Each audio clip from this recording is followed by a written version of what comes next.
नमस्कार दोस्तों।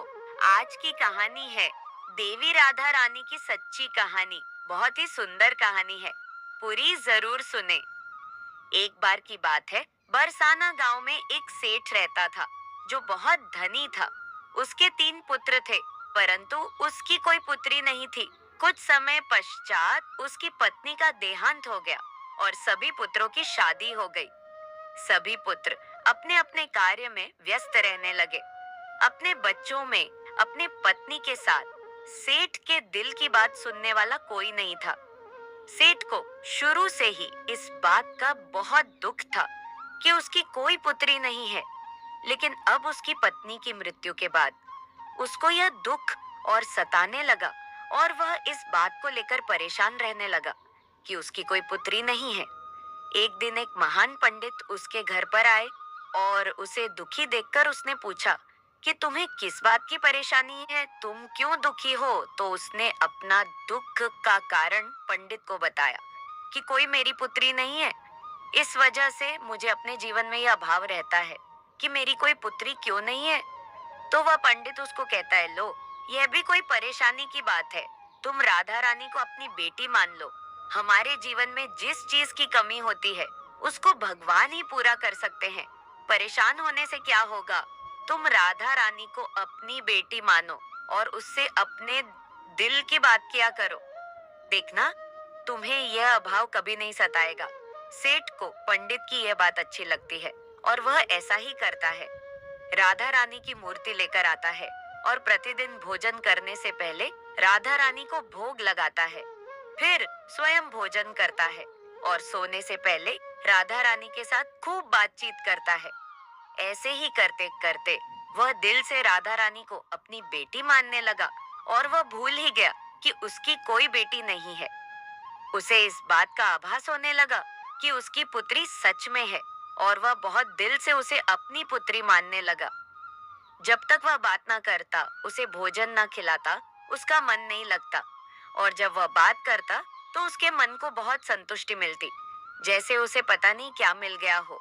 तो एक दिन सेठ के घर पर एक चूड़ी बेचने वाली मनहारन आती थी और वह उसकी बहुओं को चूड़ियां पहना कर जाती थी। एक दिन वह चूड़ी बेचने घर पर आई और उसने सेठ के बेटे की तीनों बहुओं को चूड़ी पहनाई। उसके साथ जब सेठ की बहुएं चूड़ी पहनकर चली गई तो उसके सामने एक और कन्या आई और उसने कहा कि मुझे भी चूड़ियां पहना दो। चूड़ी वाली ने सोचा कि शायद सेठ के घर पर कोई मेहमान आई है, तो उसने उसको भी चूड़ी पहना दी। उसके बाद वह चूड़ी वाली सेठ से पैसे मांगने सेठ की दुकान पर पहुंची और बोली कि चूड़ी के पैसे दे दो। और उसने पहले से अधिक पैसे मांगे तो सेठ ने कहा कि तुमने चूड़ी का दाम बढ़ा दिया है क्या। तो उसने कहा, नहीं, मैंने चूड़ी का दाम तो नहीं बढ़ाया, परंतु आज मैं 4 को चूड़ी पहनाकर आई हूँ। उसने कहा, मेरे घर पर तो 3 ही बहुएं हैं। तो उसने कहा, नहीं, मैंने आज 4 को चूड़ी पहनाई है।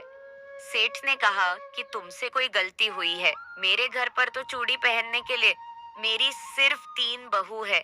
तो उसने 3 के पैसे चूड़ी वाली को दे दिए और चूड़ी वाली भी बिना कुछ कहे पैसे लेकर अपने घर चली गई।